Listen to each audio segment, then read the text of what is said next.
बिस्मिल्लाहिर्रहमानिर्रहीम। अस्सलाम वालेकुम। मैं हूं आसिम शहजाद। आज की इस वीडियो के अंदर हम 3 चीज़ों पर बात करने वाले हैं। सबसे पहले हम बात करेंगे कि आया कि पाकिस्तान को जंगलात की कितनी ज़्यादा ज़रूरत है। दूसरे नंबर पर हम बात करेंगे कि हमारी जो क्लाइमेट ऐसा ऐसा चेंज हो रही है उसके पीछे सबसे बड़ी वजह क्या है।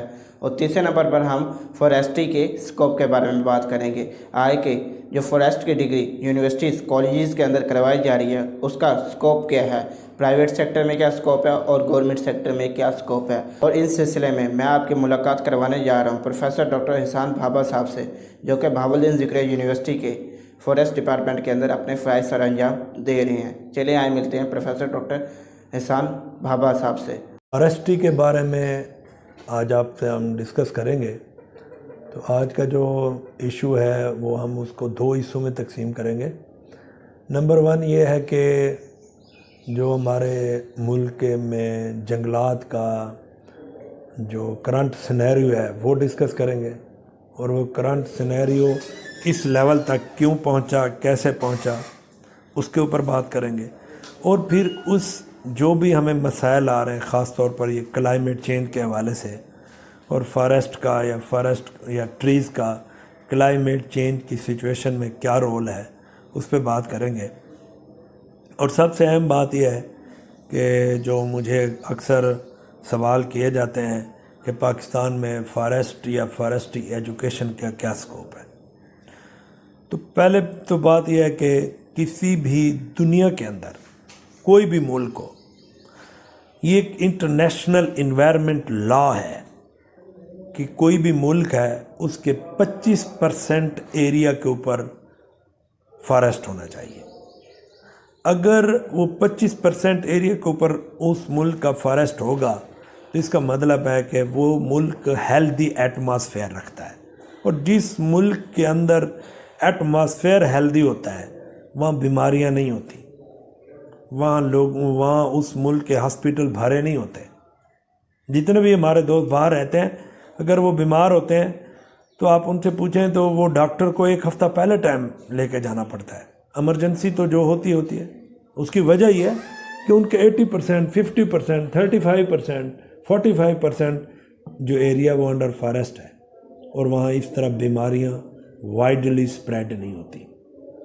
ये एक अलग बात है कि आजकल कोरोना का इशू है, मैं एक जनरल पर्सपेक्टिव में बात कर रहा हूँ।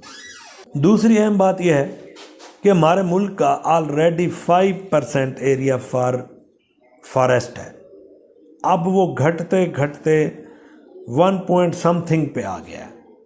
और जो हमारे मुल्क का जो टेम्परेचर है, जो क्लाइमेट चेंज है, वो दुनिया में दूसरे नंबर पे हम हैं। हमारे मुल्क की ऑलरेडी ये सिचुएशन है कि डिफॉरेस्टेशन और क्लाइमेट चेंज की वजह से जो डिटोरिएशन है, हम दुनिया में नेचुरली डिटोरिएटेड में दूसरे नंबर पर है। इसका सिर्फ एक ही हल है। देखें, हमारा मुल्क एग्रीकल्चर है। अफसोस ये है कि एग्रीकल्चर का जो एरिया वो 25% है। 25% एरिया को अंडर यूटिलाइज करने के लिए हमने एग्रीकल्चर यूनिवर्सिटीज़ बनाई। फैसलाबाद में है, बिफोर पाकिस्तान है। उसके बाद तमाम प्रोविंस में, टंडोजाम में, सिंध में एग्रीकल्चर यूनिवर्सिटी है, बलूचिस्तान एग्रीकल्चर यूनिवर्सिटी है, पिशावर एग्रीकल्चर यूनिवर्सिटी है, और तमाम बाकी यूनिवर्सिटी में एग्रीकल्चर डिपार्टमेंट है। मुल्तान के अंदर 2 एग्रीकल्चर यूनिवर्सिटीज़ हैं। अब जितने भी हम एग्री ग्रेजुएट प्रोड्यूस करते जाएं तो एरिया तो 25% ही है ना। और उसके अलावा हमारे रिसर्च स्टेशन है, अयूब, नियाब, निबजी, और हर रीजन के ऊपर है। तो जबकि हमारा 63% एरिया अंडर रेंज लैंड है और 5% एरिया अंडर फॉरेस्ट है, ये मिल के राउंड अबाउट तकरीबन 70% एरिया जाके बनता है। इसके ऊपर हमारे पूरे मुल्क में कोई एक इंस्टीट्यूट नहीं है जो डिग्री अवार्ड करे, degree in natural resource sciences, like BS in forest sciences, BS in rangelands management, BS in range livestock management। तो ऐसा किसी भी, हमारे तो प्रोविंस और रीजन लेवल के ऊपर इस तरह के इंस्टीट्यूट हो और वो ग्रेजुएट हो, उनकी जॉब स्ट्रक्चर हो, और फिर देखें कि वो लोग जैसे एग्री ग्रेजुएट अपना एक वाइटल रोल प्ले कर रहे हैं सोसाइटी के अंदर, वैरायटियाँ हों, पेस्टिसाइड कंपनी को होल्ड कर रहे हैं, तमाम लेटेस्ट टेक्नोलॉजीज़ फार्मर तक हो रही है। तो ऐसे ही नेचुरल रिसोर्सेज के ऊपर हमें डिग्रियाँ अवार्डेड इंस्टीट्यूट बनाने चाहिए, वेदर वो इस्लामाबाद में हो। ये पोठहार रीजन सारा नेचुरल रिसोर्सेज में आता है, ये पूरा चोलिस्तान नेचुरल रिसोर्सेज के अंदर आता है। हमें चाहिए कि इनको ग्रेजुएट प्रोड्यूस करें और इस एरिया में हम मैक्सिमम वेजिटेशन कवर करें और रिस्टोरेशन हो, लाइक एग्री ग्रेजुएट। मेरे पास एक एग्जांपल है कि there was no concept of high milking animals in Pakistan, तो एक डेयरी डेवलपमेंट प्रोग्राम शुरू किया गया, 2006-07 की बात है।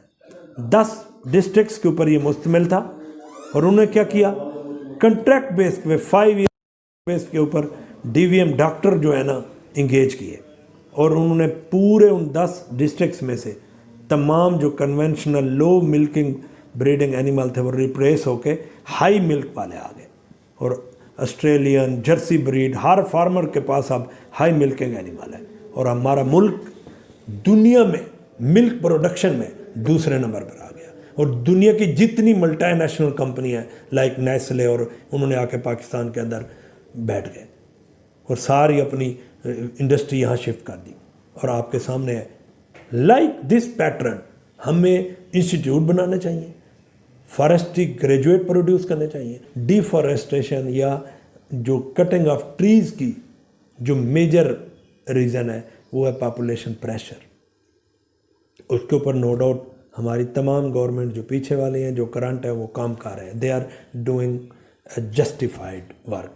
लेकिन जो अगला अहम काम है, अनप्लान अर्बनाइजेशन हो रही है। आप सिर्फ मुल्तान के एग्जांपल दे दें, 7000 एकड़ एरिया के ऊपर ट्री कटे हैं, पर्टिकुलरली मैंगो। ठीक है, मैंगो फ्रूट ट्री है, ओके, लेकिन वो ट्री तो है ना, वो इधर उसने साउथ पंजाब के पूरे एटमॉस्फेयर को मोर देन 90% जो उसका जो मॉडरेट क्लाइमेट था या अब कुछ रह गया, तो वो सिर्फ मैंगो ट्री की वजह से है। तो हमारे मुल्क में आज भी ये 21 और 22 अप्रैल को इंटरनेशनल क्लाइमेट चेंज के ऊपर एक बहुत बड़ा वो हो रहा है। हमारा मुल्क भी वहाँ इन्वाइटेड है, हमारी गवर्नमेंट वहाँ उसको रिप्रेजेंट कर रही है। तो हमें इंटरनेशनल लॉज को फॉलो करना चाहिए और हमें ये अनप्लान अर्बनाइजेशन को स्टॉप करना चाहिए। इस तरह की कॉलोनियों को और उसकी जो एडवर्टाइजमेंट है इनको डिस्करेज करना चाहिए, ताकि कोई भी एग्रीकल्चर लैंड और पार्टिकुलरली कोई फॉरेस्ट लैंड या जिसके ऊपर ट्रीज खड़े हों, that must be stop to convert in the residential colony. ये करंट जो इशू वो ये है, स्कोप ऑफ फॉरेस्ट्री, जो फॉरेस्ट्री ग्रेजुएट हैं उनके हवाले से देखिए, मैंने आपको पहले बताया कि इंडिपेंडेंट इदारे नहीं हैं। पहले तो इंडिपेंडेंट इदारे होने चाहिए, वरना BSc जो फॉरेस्ट साइंसेज में लोग डिग्री करते हैं, पंजाब फॉरेस्ट डिपार्टमेंट है, जो इंटरनेशनल ऑर्गेनाइजेशन है, IUCN है, WWF है, वो नेचुरल रिसोर्सेज को कंजर्वेशन में हमारे फॉरेस्ट्री ग्रेजुएट को वो इन्वॉल्व करते हैं और वो दे आर डूइंग वेल, वो वहाँ पे हमारे ग्रेजुएट काम कर रहे हैं। और प्राइवेट सेक्टर में जैसे पेस्टिसाइड कंपनी है, मैंने नोट किया है कि हम जो फॉरेस्ट्री ग्रेजुएट हैं they are playing vital role और they are playing a leading role in the market. और बैंकिंग सेक्टर है। इसके अलावा अगर किसी ने अपना इंडिपेंडेंट अगर एंटरप्रेन्योरशिप है, जितनी बड़ी बड़ी हाई लेवल की नर्सरियाँ हैं वो फॉरेस्ट्री ग्रेजुएट को इन्वॉल्व करते हैं। बड़ी बड़ी हाउसिंग सोसाइटियाँ हैं, वो उसकी एस्थेटिक वैल्यू के लिए, ट्री प्लांटेशन के लिए वो उन्होंने फॉरेस्ट्री ग्रेजुएट को इंगेज किया हुआ है। तो it's depend upon the potential of that graduate कि how he snatch job and he justified.